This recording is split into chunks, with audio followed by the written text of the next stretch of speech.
All right, guys, welcome back to Southeastern 14. I'm Blake Lovell, joined once again by Rory Whetstone, who is our Missouri correspondent. That's a very fancy title, but we've had her on before to talk Missouri, and I think Rory, the last time we had you on was actually after some good things that had happened for Missouri basketball. Some good basketball. Can't Yeah, say the same this time around. this time around, it's a little bit different as we are here to talk a little bit about where Missouri is at this point. And well, it was not exactly the best week for the Tigers as they lost by 33 on the road to the other Tigers at Auburn. I kind of called that game the tale of two Tigers, if you will. Yeah. And then, Roy, you were there in person for the 69-60 loss to Texas A&M. And I thought what was probably, and you can have your own opinions on this, like I thought this was actually one of the more frustrating games for Missouri this season because I felt like at every turn, like when you felt like they had their chance to sort of, I put it in our video we did this morning on it. It's like when every chance they had to make the play that was like the next play to get them to where like They you got to couldn't cut it do on, it. they couldn't do it, right? And Mm-mm. I did. I was joking about the stat. I was like, I think they're like 0 for 32 in like I saw potential, that. Yeah. like in Mhm. potential game changing play opportunities. It was either Yes. they'd miss a free throw, right? They'd miss a shot.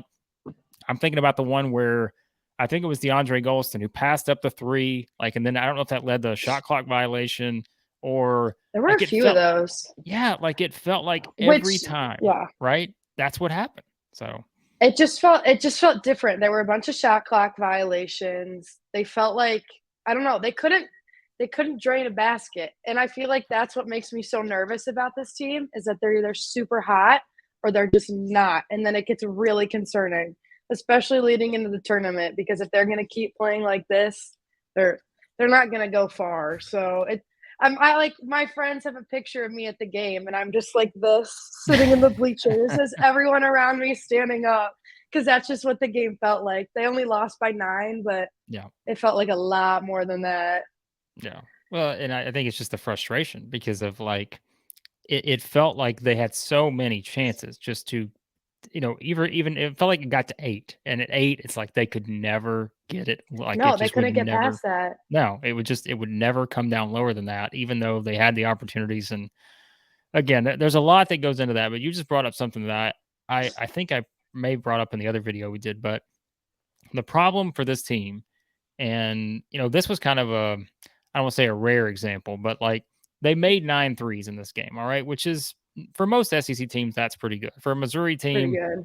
it's like that feels lower than what they need to get to, right? They go 9 of They went 26. like I was gonna say 9 for Yeah. 27 or something like that. And so, but remember, we talked about this last time that you were on. If you look at some of the games they've lost this season, right? They went 6 of 20 from 3 against Kansas, 6 of 19 against Arkansas, 7 of 31 against A&M the first time, 3 of 18 against Florida, 3 of 28 against Alabama, 6 of 23 against Mississippi State, 5 of 22 against Auburn. So it's like, what is the common theme there, It's right? frustrating. Yeah. So I just look at that and I'm like, this is a team that every game they've won this season, outside of 1, 2, 3, 4, 5, they have hit double-digit three-pointers. Mhm. And it's like if that doesn't happen, can they find a way to win against these kind of teams? And I think that's the issue, right? Yeah, and it's hard, especially because I know I bring it up all the time, but they have no height besides, like, Brown and Yeah. Diarra. So there's nobody rebounding past that, so Yeah. they don't get a ton of second chance opportunities. So when they miss, it's kinda like, "Alright, play's over, now you gotta defend." And it's the same thing over and over again, and it's hard when they can't make a basket because I mean, yeah, it's very frustrating when they can't because Yeah. then it's just and it's not a good game. I feel like it's, and you like, the rebounding has obviously been an issue. We talked about that. Like the defense has been an issue. Missouri's one of those teams of like they have two very clear, identifiable strengths to lean on, and that is 3-point shooting and forcing turnovers. If they Yep. can't do both of those, right, then that range of outcomes for these games can just open considerably. Like because you can have a game where they get blown out at Auburn, you can also have a game like this against A&M where it's like, oh, you're just pulling teeth. You're just pulling and pulling, and you just cannot get there. So I mean, I get it. Like, and I just think that's what's going to make this team so interesting. Is I think, and you would probably agree with this. This is the team to me in the SEC. If you had to, which of course we're not talking Alabama because Alabama's obviously above everyone else, Pretty but good. they're not bad, right? So if you're looking at a team, I think with the widest range of possibilities in the NCAA tournament, I think it's Missouri, because if they could either get hot and make 15 threes in back-to-back games and beat anyone in their path, or they could play a team like a Texas A&M, like a, I don't know, I guess Mississippi, which is not ideal, a team like Mississippi State, like teams that really defend and can rebound, and they get beat. And like, it's just, Yeah. I think that's the range that they're in now. So, and it's frustrating because you have games like where they took down Tennessee yeah, and they were on fire, and then they go and lose by 33 to Auburn. And it's like, you can't really have both. Like, please, not right now. Not now in the season. No. So it's hard. Well, and that's like the Tennessee game. We would have thought like you could group Tennessee in with like Texas A&M and Mississippi State, because it's like, well, that's a team that really defends. They can Top rebound, defender, yeah. good size, right? So, but then they go out and they give you that game against Tennessee, and it's like, well, you got to reset your opinion again because, well, no one thought they were going to win that game. And, you know, that's why, again, I just look at this like, I don't think unpredictable is the right word, because you actually, I think, can predict how Missouri is going to play against certain teams. But yeah, the unpredictability of just the, I don't know, the shooting, which I know the Isaiah Mosley thing is, you know, I think we talked about this the last time, you and me and Chris, like we said, look, this is kind of one of those things now where how can we possibly predict how this is going to, like, we don't know when he's going to play again or how any of that works, right? So you almost have to just go on that. And I know that's a big piece of the puzzle. Like, not having him gives you another 3-point shooter if someone else is not making shots. So, but you'd love to have him on the floor because he does give you another option. Yeah. So, right? Oh, for sure. I don't know. I guess let me ask you this. And because I mean, again, I think I know where you're at on this, but like right now, Missouri has 4 games left. They play Mississippi State, of course, on Tuesday night. You'll be there. Yeah. They're at Georgia on Saturday. They're at LSU next Wednesday. Then they're home against Ole Miss the following Saturday. Yeah. So right now, I think they should go 3-1. Like, there's a good chance they can go 4-0 if they beat Mississippi State, right? If they can play a good game against Mississippi State, yes. But it's like, but I'm also, that's in the back of my mind now, where it's like, oh boy, I don't feel like Mississippi State's a great matchup. And full disclosure, if you're watching this video, you haven't watched the predictions video that I don't even think it'll be up by the time we put this out. But don't worry, Missouri fans. You asked on Twitter, you asked and you shall receive. I did not pick Missouri to win the game because when that happens, they lose. So I went the opposite direction. So I picked Mississippi State. I'm going to give you a spoiler right now. I'm doing this for you. Okay. Thank you. And so, but if they can win that game, you know, then I think you give yourself a little more, because right now, like if we look at the brackets, okay, let me pull up the brackets here because we're doing this on Monday, middle of the day. There hasn't been a ton of brackets that have been updated, but like I think Missouri right now would be like a 9-ish seed. 9 or 10 seed. 9 or 10 seed. I think 10's on the lower range because they still have they still don't have a bad loss, but that's where these last 3 games come in. Because if they that's what makes me nervous. Yeah. If they lose to Georgia, LSU, or Ole Miss, then what they're doing, and again, this is, let's say they lose to Mississippi State too. I think things get a little tricky if they go 2-2 the rest of the way. If they go 3-1, I think they're absolutely in. Even at 2-2, I think they're fine. But you do not want to add a bad loss in there. And that's the one thing that the Missouri Tigers right now can lean on, is that they do not have a bad loss on their resume. So give me your prediction. If these final 4, and I know it's a hard one, right? Because who knows? But what do they go in these final 4 games? I really want to say 4-0, but I feel like it's going to be 3-1. They lost to Mississippi State last time, and I feel like with their game against Auburn and A&M and the defense Mississippi State has, it's going to be hard to pull off a win there. But the rest of the way against Georgia, LSU, and Ole Miss, I think they got it. They need them, I think, because they still have a lot of good wins, and that's what Missouri's banking on right now. You can check out our thoughts on that in the bracketology video we did. One of the, I feel like 50 we've done here on Monday, but no shortage of content here at Southeastern 14. So, but be sure to check that out, because I think it is important to kind of look at this team moving forward. And again, I know it was probably, I don't want to say it was the worst week of Missouri's season, but it was. Maybe it was a frustrating week. I mean, there you go. That's probably, yeah. It's a frustrating week as a Missouri fan. Yeah. Right. I think that's the best way to put it.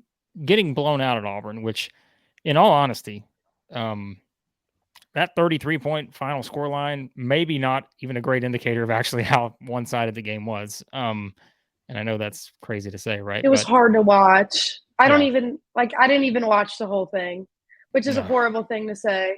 I just couldn't do it. I couldn't do it. That's fine. I don't blame you. There's probably a lot of other fans that tuned out after things got ugly early on. But the way they lost at Auburn, lose to A&M, I think that, again, this is like your opportunity now. If they can just beat Mississippi State, I think they're going to be perfectly fine to get in the tournament. But it's a huge game, and Rory will be there to check it all out for us here at Southeastern 14. But Rory, before we wrap this thing up, because I know there was some other stuff that happened this weekend on a different sport. I believe that baseball season started. And for everyone out there, Rory is a big Chicago Cubs fan. So, and as you can see, for someone wearing a Braves hat, I'm not exactly in love with her team at the moment, given a certain acquisition that took place. Gotta root for Dansby Swanson. Yeah. Well, you have to. That is true. We'll see about that. But we'll see about that. But Missouri baseball. Chris talked about it this morning. We talked about it in our baseball video.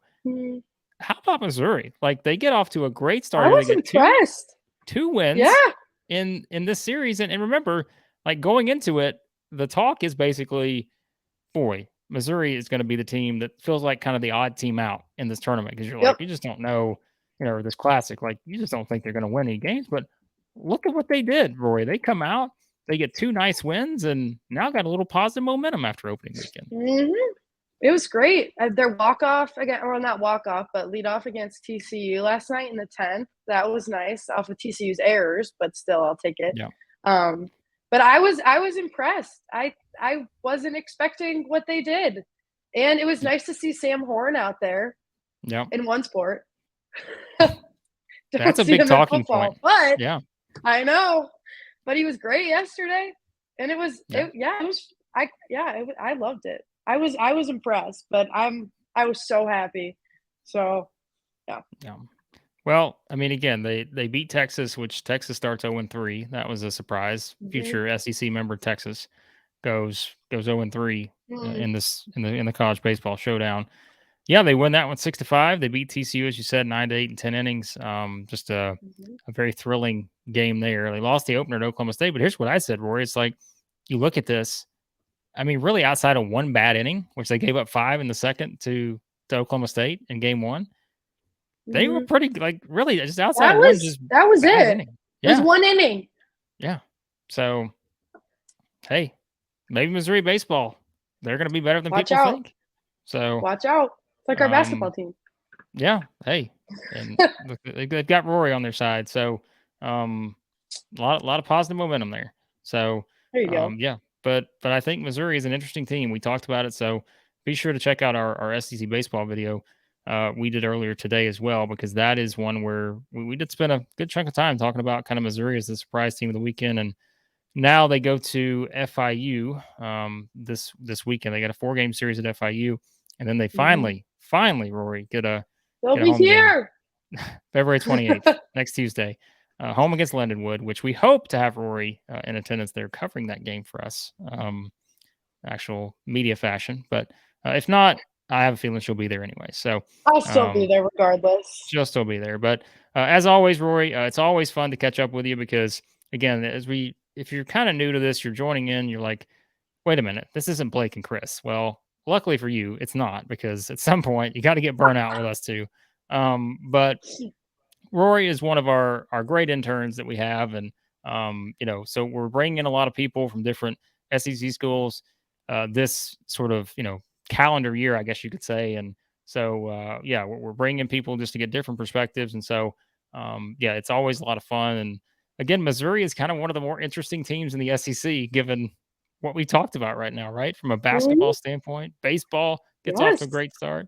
So again, they're we're always appreciate. underrated. Yeah, like the Tigers are, You they're gotta watch surprising some out. people. Yeah, they're surprising some people. So, but yes, Rory will be there to cover it all. And again, you can check out the written stuff she's done for us. You can find it on our website, southeastern14.com. Find it there. And anything else, Rory, before we wrap up this episode? No, I just want to say how excited I am for baseball. Yeah. This is my favorite time of the year. I love baseball. The Cubs have given me trouble the past couple of years, but excited for them. No, but I'm super excited to get started with Mizzou baseball and see where that takes me. But I'm hoping that Mizzou basketball has a better week this week than they did last week. So we'll see how tomorrow goes. But I'm excited. Yep, for sure. And we will probably get Rory back on next week to talk about it all there. So be sure again to hit that subscribe button, hit that like button. We always appreciate it. And be sure to tell your friends as well. If they're SEC fans, Missouri fans, let them know about Southeastern 14 and a lot more stuff to come, basketball, baseball. And oh, there's this other thing called football too that we tend to cover from time to time as well. So Pretty big sport. yeah, pretty big sport. Hit that subscribe button. And again, thanks to Rory for joining me here Of today course. on this episode. And we will talk to you guys again soon.